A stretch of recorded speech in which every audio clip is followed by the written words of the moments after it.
Halo semua, pada video kali ini saya akan memberikan edukasi ataupun pembelajaran mengenai satu topik yang menurut saya sangat menarik, di mana hal ini sedang ramai terjadi di pasar modal Indonesia, khususnya selama beberapa bulan terakhir, yang dilakukan oleh beberapa perusahaan terbuka yang terdapat di Bursa Efek Indonesia, yaitu aksi korporasi yang kita sebut dengan reg issue, ya, di mana beberapa di antaranya juga sempat membuat kehebohan di pasar modal Indonesia dari aksi korporasi tersebut. Saya juga mendapati fakta bahwa ternyata terdapat banyak teman-teman dan Bapak Ibu semua yang meskipun sudah berkecimpung di pasar modal, tapi belum mengetahui secara pasti aturan dari reg issue itu sendiri, pelaksanaannya seperti apa, perdagangan seperti apa. Jadi harapan saya dengan menonton video ini, Bapak Ibu dan teman-teman semua dapat memiliki wawasan yang benar dan mendetail tentang apa itu reg issue, sehingga saya harapkan untuk disimak dan didengarkan dengan seksama. Oke, untuk video pembahasan reg issue ini akan saya bagi dalam dua bagian, di mana topik pembahasannya akan membahas mengenai 5 poin, dan pada bagian pertama kita akan membahas pada poin 1, 2, dan 3, dan pada bagian kedua itu akan saya ulas pada poin 4 dan juga 5. Oke, langsung saja kita masuk ke pembahasannya. Apa itu reg issue Bapak Ibu? Ya, reg issue secara definisi adalah hak bagi pemegang saham untuk membeli saham baru pada harga tertentu dan juga dalam waktu tertentu. Jadi sebenarnya reg issue ini sebenarnya merupakan mekanisme yang sama Bapak Ibu seperti pada IPO perusahaan. Cuma bedanya adalah reg issue ini dapat dilakukan berulang kali oleh perusahaan ketika perusahaan merasa membutuhkan tambahan modal dari para investornya. Ya, jadi ini disebut juga dengan penyertaan tambahan modal. Jadi yang diminta tambahan modalnya adalah investor Bapak Ibu ya, jadi kita sebagai pemegang saham tersebut. Nah, kenapa perusahaan mau melakukan reg issue Bapak Ibu ya? Karena ini merupakan jalan tercepat untuk mendapatkan dana segar. Ya, dibandingkan mereka harus menerbitkan obligasi yang tentu memerlukan proses roadshow dan sebagainya, ataupun mereka melakukan peminjaman ke bank yang tentu memerlukan proses pengecekan dan juga penilaian oleh bank seperti itu. Jadi cukup panjang prosesnya. Namun dengan melakukan reg issue, mereka hanya membutuhkan RUPS saja, persetujuan dari RUPS dan juga OJK. Nah, berdasarkan tipenya, reg issue terdapat dua jenis Bapak Ibu. Yang pertama adalah reg issue yang disebut dengan HMETD, ya, yaitu hak memesan efek terlebih dahulu. Di mana pada reg issue dengan HMETD, ini kebijakan jumlah lembar saham dan harga tebus itu diputuskan pada RUPS, namun memerlukan persetujuan dari OJK. Jadi jika memang dalam sebuah kondisi tertentu itu OJK tidak menyetujui aksi ini, maka hal ini bisa dibatalkan Bapak Ibu. Ya. Yang kedua adalah yang kita sebut dengan tanpa atau non HMETD, ya, di mana pada aksi ini disebut juga dengan private placement. Ini kita sebagai investor retail tidak memiliki hak untuk mengeksekusi lembar saham baru tersebut Bapak Ibu. Nah, bicara mengenai peraturannya, untuk private placement sendiri memiliki peraturan bahwa jumlah lembar saham yang diterbitkan hanya maksimum 10% dari modal disetor. Jadi beda dengan HMETD, di mana kalau pada HMETD ini kebijakan jumlah lembar sahamnya ini tidak dibatasi Bapak Ibu ya, melainkan diputuskan pada RUPS seperti itu. Nah, untuk private placement sendiri juga harga tebusnya itu memiliki aturan untuk mengikuti harga rata-rata penutupan 25 hari aktif kerja bursa secara berturut-turut ya. Nah, uniknya kalau untuk private placement ini tidak memerlukan izin dari OJK Bapak Ibu ya. Jadi perusahaan hanya perlu menginformasikan saja. Nah, kalau melihat dari kedua tipe ini, maka secara logika dan pandangan saya pribadi, saya menilai reg issue dengan HMETD ini memang memiliki potensi atau ruang untuk dimainkan oleh pelaku pasar ataupun oleh pemegang saham tertentu terhadap pemegang saham retail Bapak Ibu ya. Karena dari sisi jumlah lembar saham dan harga tebus ini diputuskan pada RUPS ya, di mana tidak dibatasi Bapak Ibu ya. Sedangkan pada private placement bukan berarti tidak memiliki aktualisasi negatif seperti itu ya, tapi ini lebih diatur Bapak Ibu ya, dengan adanya capping jumlah lembar saham 10%, harga rata-rata juga ditentukan dari penutupan bursa ya selama 25 hari berturut-turut ya. Nah, namun secara overall jika memang private placement dilakukan dengan tujuan untuk akselerasi pertumbuhan perusahaan, maka menurut saya jika saham kita akhirnya harus terdilusi, itu menurut saya merupakan sebuah hal yang perlu dikonsiderasikan Bapak Ibu ya, karena kita melihat pandangan ke depan ya. Nah, kalau untuk menilai private placement, mungkin sedikit tips dari saya, teman-teman Bapak Ibu semua harus melihat harga tebusnya Bapak Ibu ya. Jika harga tebusnya itu lebih rendah daripada book value, Kalau terlalu jauh ini memang secara perspektif negatif secara jangka pendek ini akan lebih kurang baik seperti itu. Tapi kalau misalkan harga bukunya itu, harga tebusnya itu lebih tinggi daripada harga bukunya, maka menurut saya itu akan baik ya, atau kurang lebih hampir sama ya. Jadi itu tidak memiliki dampak yang negatif kalau menurut saya, jadi akan tetap positif. Nah seperti itu ya kalau menilai daripada private investment. Oke, sekarang kita masuk mengenai bagaimana caranya mengetahui informasi mengenai REISU tersebut Bapak Ibu ya. Saya selalu menyarankan kepada teman-teman dan Bapak Ibu semua yang menonton video ini untuk selalu membaca prospektus dari para REISU perusahaan ya. Jangan hanya mengandalkan berita-berita yang di broadcast melalui berbagai macam grup ya, karena bisa saja ada informasi yang terlewati atau tidak disampaikan secara jelas pada broadcast tersebut ya. Jadi Bapak Ibu harus mendownload file prospektus daripada REISU perusahaan melalui website resmi IDX ya, di menu keterbukaan informasi.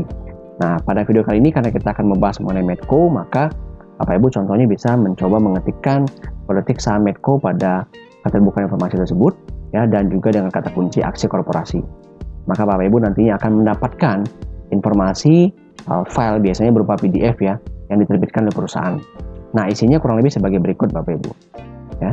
Jadi ini merupakan tampilan depan dari file prospektus tersebut ya, dimana memang bagi teman-teman dan Bapak Ibu yang ingin mempelajari mengenai isi REISU Medco, maka harus membaca line per line atau informasi-informasi yang terdapat pada prospektus ini Bapak Ibu. Nah, pada video kali ini saya akan memaparkan poin-poin penting dari REISU yang terdapat pada Medco ya. Jadi dari prospektus ini saya akan sampaikan summary-nya kepada teman-teman semua. Nah, hal pertama yang perlu diperhatikan pada aksi REISU Medco ini adalah masalah jadwal Bapak Ibu ya. Jadi ini perlu diperhatikan agar teman-teman tidak salah nih dalam melakukan eksekusi keputusan untuk menebus ataupun untuk menjual hak daripada REISU Medco. Oke, pada dasarnya untuk jadwal REISU ya Bapak Ibu ya, itu pada dasarnya mirip seperti jadwal dividen ya. Cuman namanya beda. Kalau dividen itu namanya come date, tapi kalau REISU namanya come right. Ya, jadi kalau setelah come right itu disebut juga dengan ex right seperti itu ya. Jadi pada dasarnya sama ya. Jadi Bapak Ibu sebagai investor Medco itu memiliki hak terhadap REISU Medco apabila tercatat namanya sampai dengan tanggal 8 untuk pasar reguler Bapak Ibu ya, sampai dengan tanggal 8 September. Nah setelah itu kalau misalkan Bapak Ibu menjual saham Medco sebelum tanggal 9 ya, Bapak Ibu berarti tidak mendapatkan hak daripada REISU Medco. Tapi kalau Bapak Ibu jual di tanggal 9 atau di tanggal ex right-nya, maka nama Bapak Ibu sudah tercatat dalam pemegang saham yang berhak atas HMETD daripada Medco seperti itu ya. Nah ini perlu diperhatikan. Tanggal 9 merupakan ex date, tanggal 8 itu merupakan come right seperti itu ya. Nah hal lain yang perlu Bapak Ibu perhatikan adalah mengenai tanggal perdagangan ya Bapak Ibu ya. Di sini biasanya kalau untuk REISU ini memang dicatat atau diperdagangkan itu selama seminggu saja ya. Di sini diinformasikan itu diperdagangkan pada tanggal 14 sampai tanggal 18. Jadi teman-teman dan Bapak Ibu semua itu diminta untuk berpikir selama 1 minggu ya, dan memutuskan apakah akan melakukan eksekusi REISU tersebut ataupun melakukan penjualan REISU tersebut kepada investor lain. Ya, jika dalam hal ini Bapak Ibu lupa nih untuk melakukan penjualan, maka otomatis hak tersebut akan hangus begitu saja Bapak Ibu. Nah, yang perlu saya informasikan juga mungkin bagi yang belum mengetahui bahwa untuk melakukan perdagangan hak REISU tersebut Bapak Ibu lakukan di pasar tunai ya, yaitu pada sesi 1 seperti itu, tidak bisa dilakukan di pasar reguler. Nah, perlu sedikit juga saya informasikan bahwa sejak ex right Bapak Ibu ya, maka harga saham itu akan turun ke level harga teoritisnya. Apa itu harga teoritis ya? Itu harga yang memang dihitung ulang dari jumlah lembar saham yang diterbitkan oleh perusahaan, dalam hal ini adalah Medco, itu oleh bursa, maka otomatis harganya di papan regular board itu akan di-adjust otomatis ya. Nanti untuk penjelasannya lebih lanjut akan saya sampaikan pada video bagian keduanya. Oke, yang berikutnya adalah jika teman-teman melakukan eksekusi daripada REISU Medco dan melakukan penebusan harga sahamnya, maka nantinya dalam saham Bapak Ibu akan memiliki informasi ya, jumlah lembar saham yang ditebus ya. Jadi pada masa perdagangan itu akan ada 2 nih Bapak Ibu, akan ada saham yang sudah di-adjust dengan harga teoritisnya dan juga ada informasi saham REISU ya. Biasanya kodenya itu ada R-nya di belakang. Jadi contoh misalkan kalau untuk Medco berarti ada Med minus R. Nah, di dalam portofolio Bapak Ibu. Jadi jangan kaget ya, akan ada 2 bagian seperti itu. Oke, berikutnya adalah summary daripada isi prospektus yang diterbitkan oleh Medco Bapak Ibu. Nah, yang perlu diperhatikan adalah Bapak Ibu harus mengetahui jumlah lembar sahamnya. Ya, dalam hal ini Medco akan menerbitkan 7,5 miliar lembar saham secara maksimal dengan nilai nominal adalah Rp25 dengan harga penebusan di Rp250, Bapak Ibu. Nah, apa bedanya nilai nominal dengan harga penebusan? Jadi sebenarnya nilai nominal adalah nilai yang dicetak pada lembar saham tersebut, sedangkan nilai penebusan adalah nilai yang dijual, Bapak Ibu, yang kita tebus ya.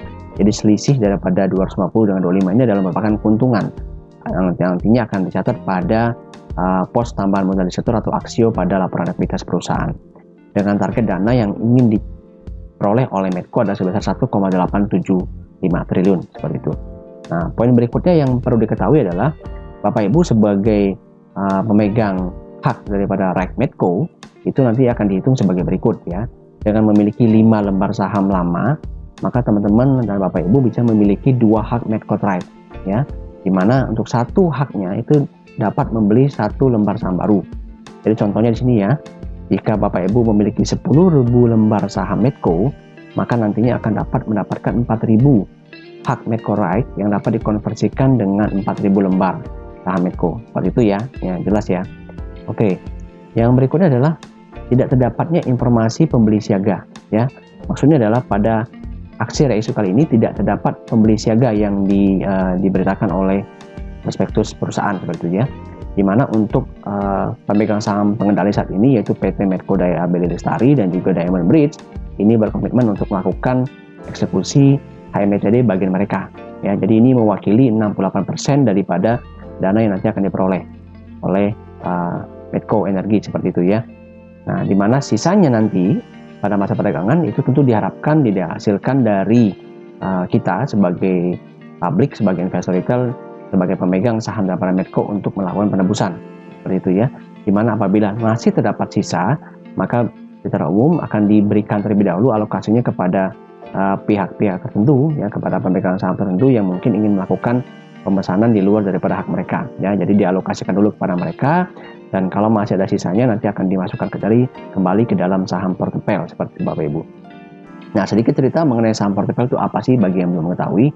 Sebenarnya saham portfolio ini hanya merupakan kantong saham saja Bapak Ibu ya, untuk mencatatkan sisa daripada lembaran saham yang diterbitkan oleh perusahaan ya. Jadi memang ini khususnya pada aksi reisu.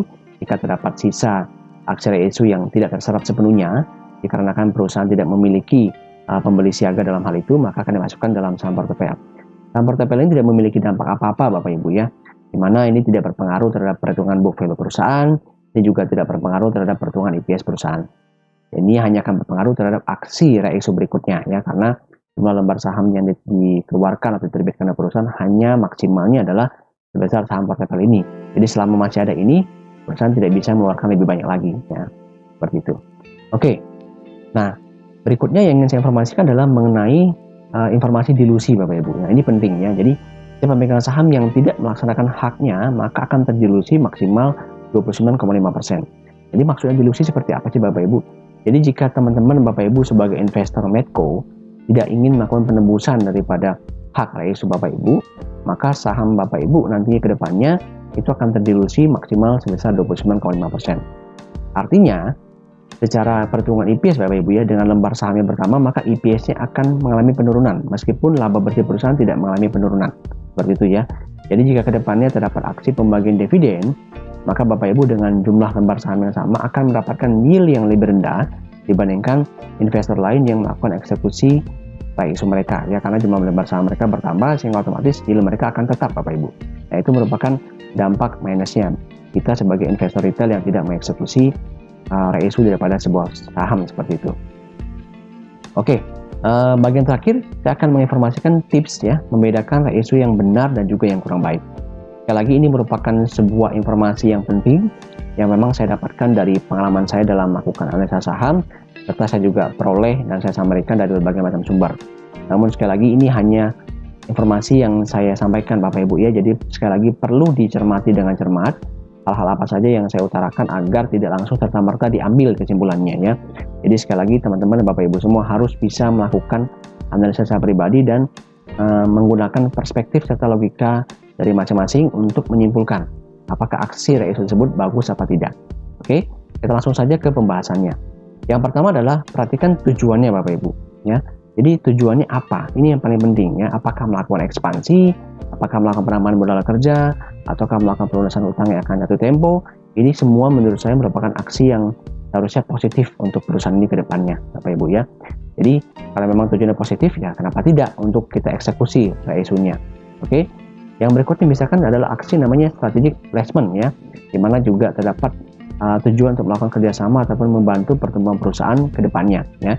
Ini sebenarnya sih kurang lebih sama seperti private placement Bapak Ibu ya. Jadi maksudnya itu, jadi kalau memang tujuan daripada private placement itu baik ya kenapa tidak? Ya kenapa tidak dijalankan seperti itu.